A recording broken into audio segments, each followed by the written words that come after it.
আসসালামু আলাইকুম ওয়া রাহমাতুল্লাহি ওয়া বারাকাতুহু। হামিদা ওয়া মুসাল্লি ওয়া মুসাল্লিমা আম্মা বা'দ। বাংলাদেশ খেলাফত মজলিস গৌরীপুর উপজেলা শাখার উদ্যোগে আয়োজিত আজকের এই গণসমাবেশে উপস্থিত রয়েছেন গৌরীপুরের মাটিয়া মানুষের নেতা আলহাজ মোহাম্মদ ফজলুর রহমান। এছাড়াও উপস্থিত রয়েছেন কেন্দ্রীয় দায়িত্বশীল বৃন্দ, বাংলাদেশ খেলাফত যুব মজলিসের মোহতারাম কেন্দ্রীয় সভাপতি মুফতি জাহিদুজ্জামান ভাই। এছাড়াও উপস্থিত রয়েছেন উপজেলার জেলা পর্যায়ে বিভিন্ন দায়িত্বশীল বৃন্দ এবং আমার সামনে উপস্থিত মৃত্যু শপথে উদ্দীপ্ত যুবক ভাইয়েরা। আজকে যখন 24-এর গণ অভ্যুত্থানের পরে সারা বাংলাদেশে ইসলামী রাজনীতির নব জাগরণ শুরু হয়েছে, আজকে যখন সারা বাংলাদেশে আলেম উলামাদের নেতৃত্বে সাধারণ তৌহিদি জনতা, সাধারণ ধর্মপ্রাণ মুসলমান নিজেদের শান্তির ঠিকানা খুঁজে পেয়ে ইসলামী রাজনীতির ছায়াতলে আসতে শুরু করেছে, তখন একদল বলতে শুরু করেছে মসজিদের ইমামরা মসজিদেই ভালো। একদল তারা বলতে শুরু করেছে মাদ্রাসার হুজুররা মাদ্রাসায় ভালো। একদল বলতে শুরু করেছে খানকার পীর সাহেবরা খানকায় ভালো, রাজনীতির ময়দানে তাদের কাজ নয়।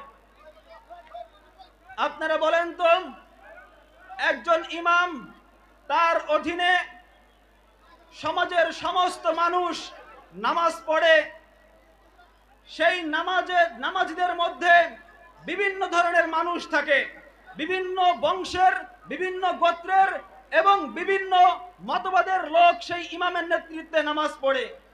যেই ইমাম একটি সমাজের ইনসাফ প্রতিষ্ঠা করে, যেই সমাজ একটি সমাজের মানুষের সাম্য প্রতিষ্ঠা করে মসজিদের মধ্যে নেতৃত্ব দিতে পারে, সেই ইমাম যদি রাষ্ট্রের ইমামতির দায়িত্ব নেয়, সেই ইমাম যদি রাজনীতির ময়দানে ইমামতির দায়িত্ব নেয়, তাহলে সমাজ থেকে সমস্ত বৈষম্য দূর হয়ে সাম্য প্রতিষ্ঠা হবে ইনশাআল্লাহ। প্রিয় সংগ্রামী সাথী ও বন্ধুগণ, আমরা তাকেই নেতা মনে করি যে আমাদের জন্য কাজ করে। এখন আমরা মনে করি যে উলামায়ে কিরাম আমাদের কাজে কোনোদিন আসে নাই, এই জন্য উলামায়ে কিরামের নেতৃত্ব মেনে নিতে চাই না। এই জন্য আমাদের একটু ইতিহাস জানা দরকার যে উলামায়ে কিরাম এই উপমহাদেশ ভারত, পাকিস্তান এবং বাংলাদেশের মানুষের জন্য কি করেছে।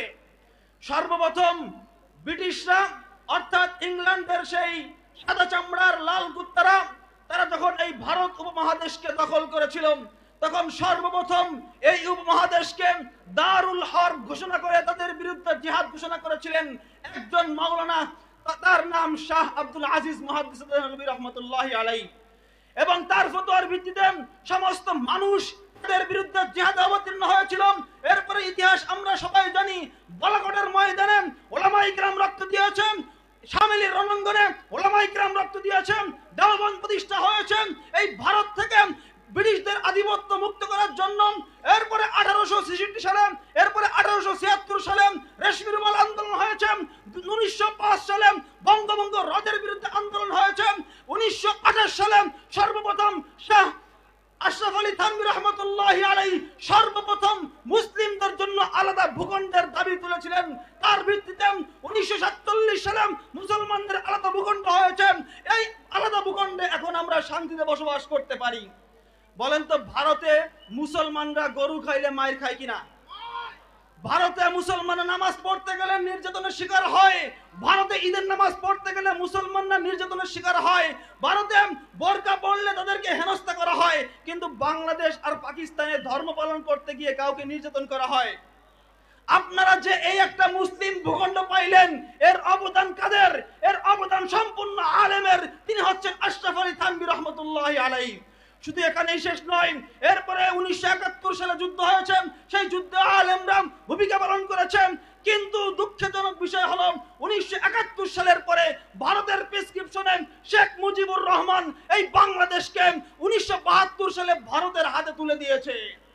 1947 সালে বাংলাদেশ এবং পাকিস্তান স্বাধীন হয়েছিল ইসলামের ভিত্তিতে, আর ভারত স্বাধীন হয়েছিল ধর্ম নিরপেক্ষতার ভিত্তিতে। কিন্তু 1972 সালে এই বাংলাদেশে ধর্ম নিরপেক্ষতা আমদানি করে ইসলামকে মাইনাস করা হয়েছে। এই জন্য 2024 সালে আবার আন্দোলন হয়েছে। সেই আন্দোলনের ভিত রচিত হয়েছিল 2013 সালে।